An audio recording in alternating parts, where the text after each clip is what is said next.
हाय दोस्तों, एक बार फिर से स्वागत है आप सभी का हमारे यूट्यूब चैनल में। सभी दोस्तों को हमारे यूट्यूब चैनल की तरफ से दिवाली की हार्दिक शुभकामनाएं। आइए दोस्तों, आज हम पढ़ते हैं कक्षा 11 भौतिक विज्ञान, कार्य, ऊर्जा तथा शक्ति। कार्य, ऊर्जा तथा शक्ति में हम क्या आज का टॉपिक पढ़ेंगे? संरक्षी बल। संरक्षी बल क्या होता है, आइए इसके विषय में हम जान लेते हैं। कार्य के लिए, ठीक है, कार्य के लिए किसी पिंड पर आरोपित बल, ठीक है, किसी पिंड पर आरोपित बल संरक्षी बल कहलाता है। कार्य करने के लिए इसे आपको ये पता होगा कि किसी भी कार्य को करने के लिए, ठीक है, कार्य को करने के लिए किसी पिंड पर हम बल आरोपित करेंगे। जब हम कार्य करेंगे तभी उस पर पिंड पर बल आरोपित होगा, ऐसे तो पिंड पे बल आरोपित होगा नहीं। तो इसी को हम क्या कहते हैं? संरक्षी बल कहते हैं। क्या कहते हैं दोस्तों? संरक्षी बल, ठीक है। एक बार फिर से समझ लीजिए, कार्य के लिए किसी पिंड पर आरोपित बल, इस पिंड पर कुछ बल आरोपित होगा कार्य करने के लिए, इसी को हम क्या कहते हैं? संरक्षी बल कहते हैं। यह कार्य के मान पर निर्भर नहीं करता है। जो इस पर संरक्षक बल होता है यह कार्य के मान पर क्या करता है? निर्भर नहीं करता है। आप कितना कार्य किए कितना नहीं किए उसके मान पर निर्भर नहीं करता है। आइए दोस्तों, इसके एग्जाम्पल के विषय में हम पढ़ लेते हैं थोड़ा सा। इसका एग्जाम्पल क्या है? देखिए, एग्जाम्पल है दो कणों के मध्य लगने वाला गुरुत्वाकर्षण बल, ठीक है। दो कणों के बीच, अगर दो कण हैं इनके बीच कुछ गुरुत्वाकर्षण बल लगेगा। ये आपको पता है कि अगर मान लीजिए छोटे छोटे दो ठो कण हैं, इन कणों के बीच कुछ गुरुत्वाकर्षण बल लगेगा, तो इसी को हम क्या कहते हैं? संरक्षी बल कहते हैं, ठीक है दोस्तों। आइए अगला हम पढ़ लेते हैं असंरक्षी बल। अभी तो हमने पढ़ा संरक्षी बल, अब देख लेते हैं कि असंरक्षी बल क्या होता है, ठीक है। आइए दोस्तों पढ़ते हैं असंरक्षी बल। किसी पिंड को एक स्थिति से, ठीक है, किसी पिंड को एक स्थिति से दूसरे स्थिति तक विस्थापित होने के लिए लगाया गया बल असंरक्षी बल कहलाता है। देखिए, किसी पिंड को एक स्थिति से दूसरे स्थिति तक, देखिए ये पिंड है, मान लीजिए ये पिंड है, पहले स्थिति में इसका वेग इतना, दूसरे स्थिति में यहाँ पे आ गया पिंड, ठीक है। तो जो पिंड है एक स्थिति से दूसरी स्थिति तक होने के लिए लगाया गया बल, ठीक है। एक स्थिति है, पहली स्थिति से दूसरी स्थिति में जाने के लिए इस पर कुछ बल लगाएंगे। जब इस पर बल लगाएंगे तो वही बल क्या कहलाता है? असंरक्षी बल कहलाता है, ठीक है दोस्तों। आइए हम इसका एग्जाम्पल ले लेते हैं। एग्जाम्पल क्या होता है, ठीक है, इसके एग्जाम्पल के विषय में हम पढ़ लेते हैं। एग्जाम्पल है दोस्तों घर्षण बल तथा स्थान बल। आप ये जानते हैं घर्षण बल किससे कहते हैं? दो पिंडों के बीच लगने वाले बल को इनका कहते हैं घर्षण बल कहते हैं, ठीक है। तो यह किसके एग्जाम्पल है? यह असंरक्षी बल के उदाहरण है। आइए दोस्तों अगला टॉपिक हमारा क्या है उसको पढ़ते हैं। नेक्स्ट हमारा टॉपिक है कार्य ऊर्जा प्रमेय। आइए दोस्तों इसको जान लेते हैं कि कार्य ऊर्जा प्रमेय क्या होता है, ठीक है, और इसका उत्पत्ति, इसके सूत्र के विषय में भी हम इसमें डेरावेशन करेंगे कार्य ऊर्जा प्रमेय के अनुसार, ठीक है। इसको हम थोड़ा सा लिख लेते हैं। आइए दोस्तों, कार्य ऊर्जा प्रमेय, कार्य ऊर्जा प्रमेय के विषय में हम समझ लेते हैं। कार्य ऊर्जा प्रमेय के अनुसार किसी वस्तु पर कार्यरत बल द्वारा किया गया कार्य, ठीक है, बल द्वारा किया गया कार्य वस्तु की गतिज ऊर्जा, ठीक है, वस्तु की गतिज ऊर्जा में परिवर्तन के क्या होता है? बराबर होता है। इस प्रमेय के अनुसार क्या होता है? जो गतिज ऊर्जा में क्या होगा? परिवर्तन होगा, वह उसके क्या होगा? बराबर होगा, ठीक है। किसी पिंड पर अगर हम देखिए, कार्य ऊर्जा प्रमेय के अनुसार किसी वस्तु पर हम क्या करेंगे? कार्यरत बल द्वारा किया गया कार्य, ठीक है, कार्यरत बल द्वारा जब हम कार्य करेंगे तो उस पर कुछ बल आरोपित होगा, वह बल किसके बराबर होगा? गतिज ऊर्जा के परिवर्तन के क्या होगा? बराबर होगा। आइए दोस्तों इसकी हम उत्पत्ति देख लेते हैं कि इसकी उत्पत्ति कैसे होती है कार्य ऊर्जा प्रमेय की। आइए दोस्तों इसकी हम उपपत्ति देख लेते हैं। माना कोई वस्तु जिसका द्रव्यमान क्या है? यम है, स्मॉल यम, प्रारंभिक वेग u,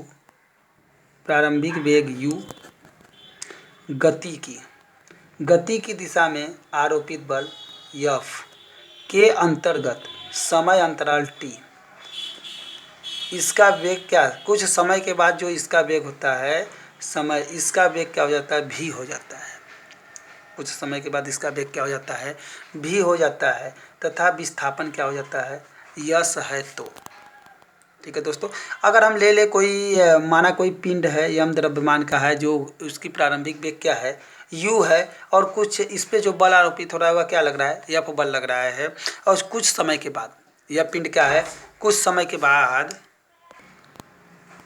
देखो दोस्तों, इस पे क्या है, बल आरोपित F हो रहा है, और कुछ समय के बाद t समय के बाद मान लीजिए इसका वेग क्या हो जा रहा है, जो इसका वेग है अंतिम वेग वह भी हो जा रहा है, और यह कितनी दूरी तय कर रही है, यस दूरी तय कर रही है। तब हम क्या करेंगे, तब हम करेंगे भी बराबर क्या करेंगे, हम ये जानते हैं गति का द्वितीय समीकरण, ठीक है, तृतीय समीकरण, सॉरी गति का तृतीय समीकरण होता है v स्क्वायर बराबर क्या होता है, u स्क्वायर प्लस 2as। अगर हम यहाँ से त्वरण निकाले दोस्तों, तो त्वरण क्या निकल के आएगा, इसको हम इधर ट्रांसफर करेंगे तो क्या होगा, v स्क्वायर माइनस क्या, u स्क्वायर बराबर 2as होगा कि नहीं। ये गति का तृतीय समीकरण है, अब जानते हैं। अगर हम इसको इधर ट्रांसफर करेंगे तो ये आएगा, तो यहाँ से अगर हम a की वैल्यू निकालें तो यहाँ क्या हो जाएगा, v square minus u square, अब बट्टे में क्या हो जाएगा 2s। हमारा ये क्या निकल के आएगा, a बराबर, यानी त्वरण निकल के आएगा, ये आप जान गए। यहाँ पे v क्या है दोस्तों, अंतिम वेग है, u क्या है, प्रारंभिक वेग है, s क्या है, दूरी है, और a क्या है, त्वरण है। ठीक है, आइए आगे देखते हैं न्यूटन के द्वितीय नियम से। आइए दोस्तों देखते हैं न्यूटन के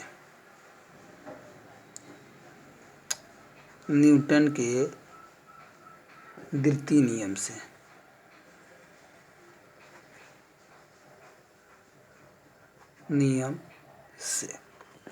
ठीक है, तो न्यूटन का जो द्वितीय नियम है वो आप जानते हैं, बल गुणे बल बराबर क्या होता है, बल बराबर होता है द्रव्यमान गुणे त्वरण,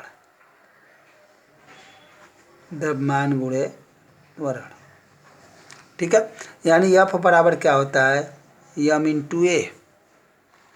अगर दोस्तों हम यहाँ से a की वैल्यू यहाँ पे रखें तो क्या होता है, तो रखते हैं इसको, मान लीजिए हम समीकरण नंबर 1 समझने के लिए, तो यहाँ करते हैं समीकरण 1 से a का मान, समीकरण इसको मान लीजिए समीकरण 2 में रखने पर, चलिए a का मान हम समीकरण 2 में रखते हैं, तो a की वैल्यू आप देखे हैं कि यहाँ पे जो निकल के आई है आपकी, किसकी वैल्यू निकल के आई है, ये हमारी जो निकल के आई है, यह हमारी a की वैल्यू निकल के आई है। ठीक है, यहाँ से a की वैल्यू हम इसमें पुट करते हैं समीकरण सेकंड में। ठीक है दोस्तों, इसमें पुट करते हैं, तो अगर हम इसमें रखते हैं तो यहाँ हमारा क्या है, F बराबर क्या निकल के आएगा, m इंटू a की वैल्यू क्या है, a की वैल्यू आप देख रहे हैं v square minus u square बट्टे में क्या है 2s, तो यहाँ पर रख देते हैं, तो यहाँ हो जाएगा v square minus u square बट्टे में क्या है 2s, ये निकल के आएगा। आइए दोस्तों आगे चलते हैं, एक लाइन और बढ़ाते हैं, F बराबर यहाँ हो जाएगा m v square minus u square, अब बट्टे में मैं कर दे रहा हूँ 2s। ठीक है दोस्तों, आगे चलते हैं। इस बल द्वारा किया गया कार्य, इस बल द्वारा किया गया कार्य, ठीक है, बल द्वारा किया गया कार्य आप पढ़े हैं, W बराबर F इंटू यस। ठीक है दोस्तों, अगर हम क्या करें, इसको मान लेते हैं समीकरण नंबर 3 और इसको मान लेते हैं समीकरण नंबर 4। अगर मैं कहूँ समीकरण 3 से F का मान समीकरण किस में रखने पर, 4 में रखने पर, तो क्या करते हैं, समीकरण 3 से F का मान समीकरण 4 में रखने पर, यह आपको समझने के लिए लिखा जा रहा है दोस्तों। ठीक है, आगे देखते हैं क्या होता है। आइए दोस्तों, यहाँ पे हम एफ की वैल्यू पुट करते हैं तो डब्लू बराबर हमारा हो जाएगा M V square minus U square, अब बट्टे में क्या हो जाएगा 2s इंटू क्या हो जाएगा यस। आइए आगे देखते हैं क्या होता है।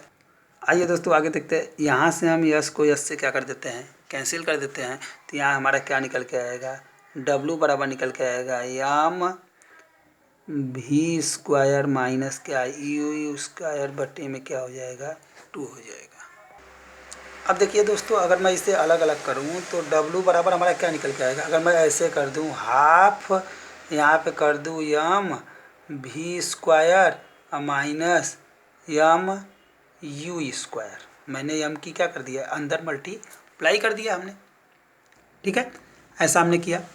आइए दोस्तों आगे देखते हैं।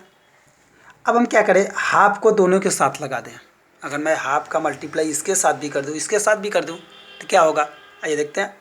तो यहाँ डब्लू बराबर हमारा क्या निकल के आएगा हाफ एम वी स्क्वायर और माइनस क्या half U square, sorry M U square होगा, क्या होगा एम यू स्क्वायर। देखिए यहाँ पे एम है तो यहाँ पर भी एम आएगा एम यू स्क्वायर, यह हमारा निकल के आ गया। अब ये हमारा क्या निकल के आया ये दोस्तों आगे देखते हैं। आइए दोस्तों, अब ये डब्लू बराबर हमारा क्या निकल के आया, ये आप जानते हैं कि भी जो होता है अंतिम गतिज ऊर्जा और यू क्या है प्रारंभिक गतिज ऊर्जा, तो हमारा क्या निकल के आया अंतिम।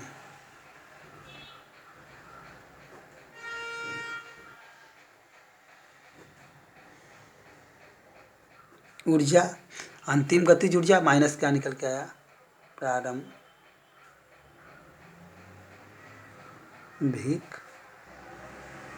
गतिज ऊर्जा, ठीक है। यहाँ पे हमारा जो W बराबर निकल के आएगा अंतिम गतिज ऊर्जा और ये क्या निकल के आया माइनस प्रारंभिक गतिज ऊर्जा निकल के आई, अर्थात W बराबर गतिज ऊर्जा में परिवर्तन क्या है हमारा गतिज ऊर्जा में परिवर्तन, ठीक है दोस्तों। ये जो हमारा W है वह क्या है गतिज ऊर्जा में क्या है परिवर्तन है, ये हमारा क्या निकल के आया हमें यही निकालना था गतिज ऊर्जा में परिवर्तन, ठीक है दोस्तों। आइए आगे देखते हैं। आइए दोस्तों, अगली टॉपिक हमारा क्या है शक्ति या सामर्थ्य। हम शक्ति या सामर्थ्य किसे कहते हैं इसको हम समझ लेते हैं। किसी मशीन या कर्ता के द्वारा, ठीक है। आइए लिख लेते हैं इसको। आइए दोस्तों देख लेते हैं शक्ति या सामर्थ्य किसी मशीन या कर्ता द्वारा, ठीक है, किसी मशीन या कर्ता के द्वारा कार्य करने की समय दर को हम क्या कहते हैं शक्ति कहते हैं।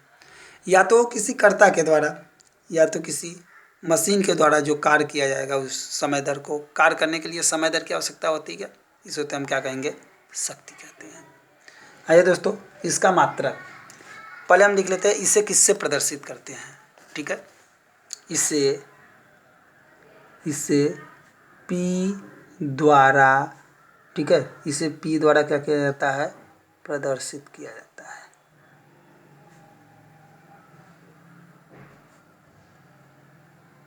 ठीक है। शक्ति या सामर्थ्य को हम किससे प्रदर्शित करते हैं P से। इसका मात्रक, ठीक है, मात्रक क्या होता है दोस्तों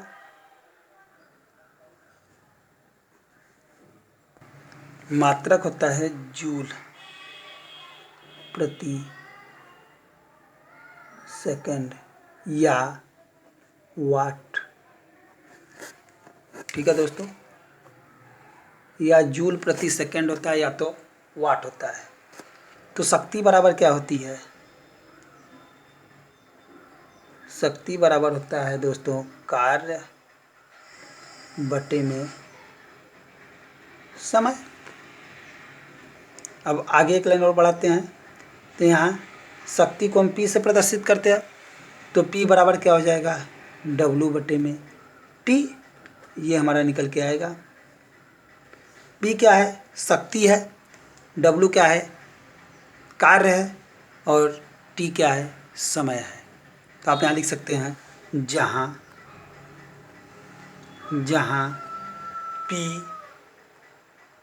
शक्ति, जहाँ P क्या है, शक्ति,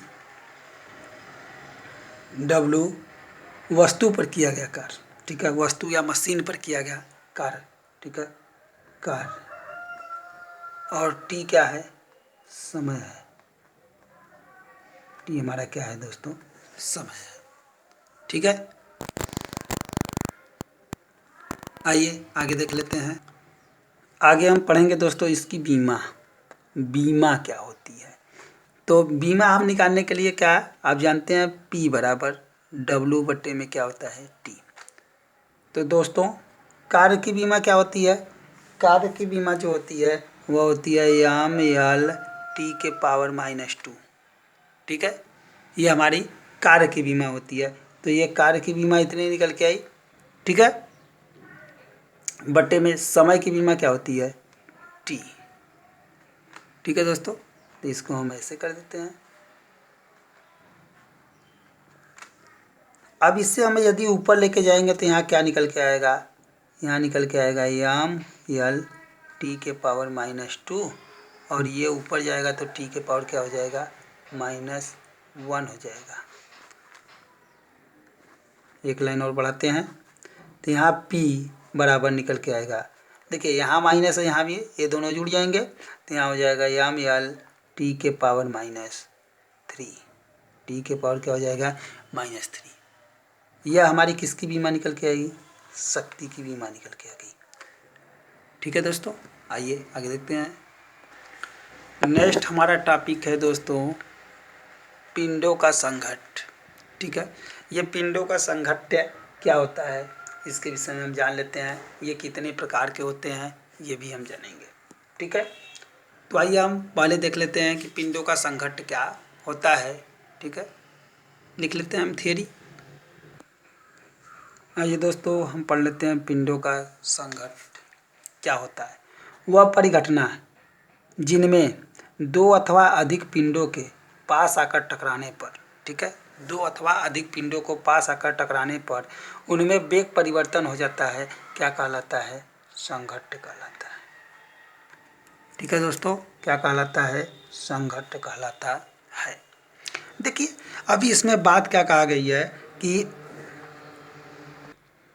दो या दो से अधिक, अब देखिए या तो दो पिंड आपस में टकराएंगे या तो उससे अधिक पिंड। अगर ये छोटे छोटे पिंड अगर आपस में टकराएंगे तो टकराने पर उनके वेग में क्या होगा, परिवर्तन होगा। ढेर सारे पिंड अगर आपस में टकरा जाएंगे तो उनके वेग में परिवर्तन होगा। जैसे सपोज दैट यह छोटा सा पिंड है, अब इस पर यह पिंड आके टकरा जाए ऐसे, तो ये जान रहे हैं कि अगर इसमें ऐसे आके कोई भी पिंड इधर से टकराए, इधर से टकराए, इधर से टकराए, चारों तरफ से पिंड आके टकरा गए, तो आप ये जान गए कि अगर जो पिंड टकराएगा तो आप ये जानते हैं कि इनके वेग में क्या हो जाएगा, परिवर्तन हो जाएगा। या तो इनका वेग बहुत तेज हो जाएगा या तो इनका वेग क्या हो जाएगा, बहुत ज़्यादा हो जाएगा। जैसे आप ले लीजिए क्रिकेट खेलते हुए आप लोगों ने देखा होगा खिलाड़ी को, जब इधर से बॉल जाती है, इधर से ये मान लीजिए कोई बॉल जा रही है और इधर से देखते हैं कि ये खिलाड़ी जब बैट के माध्यम से, इस बैट के माध्यम से जब खिलाड़ी इस बॉल को मारता है तो देखिए दो पिंडों में क्या हुआ, टकराव हुआ। जब दो पिंडों में टकराव हुआ तो देखते होंगे कि इनके वेग में क्या हो गया, परिवर्तन हो गया। इसका वेग कुछ होगा, इसका वेग कुछ हो जाएगा, और हर समय वस्तु के वेग में क्या होते रहेंगे। जब आपस में कोई भी पिंड टकराएंगे, जब आपस में कोई पिंड टकराते हैं तो आप ये जानते हैं कि उनके वेग में क्या होता जाता है, परिवर्तन होगा। श्योर सी बातें है। अगर वेग वस्तु बहुत तेज़ गति से जा रही है तो उसके वेग में कुछ परिवर्तन होगा, उसका वेग कम हो जाएगा। अगर हो सकता है कि उसका वेग अधिक हो जाए। तो इसी परिघटना को हम क्या कहते हैं, पिंडों का संघट्ट कहते हैं, ठीक है। जब दो या दो से अधिक पिंड आपस में टकराकर उनके वेग में क्या हो जाए, परिवर्तन हो जाए, इसी को हम क्या कहते हैं, संघट्ट कहते हैं, ठीक है दोस्तों। ये आपको समझ में आया। अब हम आगे पढ़ेंगे संघट्ट के प्रकार, ठीक है। संघट्ट के प्रकार, संघट्ट कितने प्रकार के होते हैं, ठीक है। इनमें कुछ सूत्र है उसको हम डेरिवेशन करेंगे और इसके बारे में जानेंगे कि संघट्ट किसे कहते हैं, इसमें जो इसके प्रकार होते हैं। तो हमने संघट्ट के विषय में जान लिया कि संघट्ट किसे कहते हैं। अब इसके प्रकारों के विषय में हम पढ़ेंगे। तो इसके प्रकारों के विषय में हम दोस्तों आपको नेक्स्ट वीडियो में देंगे। यह वीडियो हमारा यहीं पे समाप्त होता है।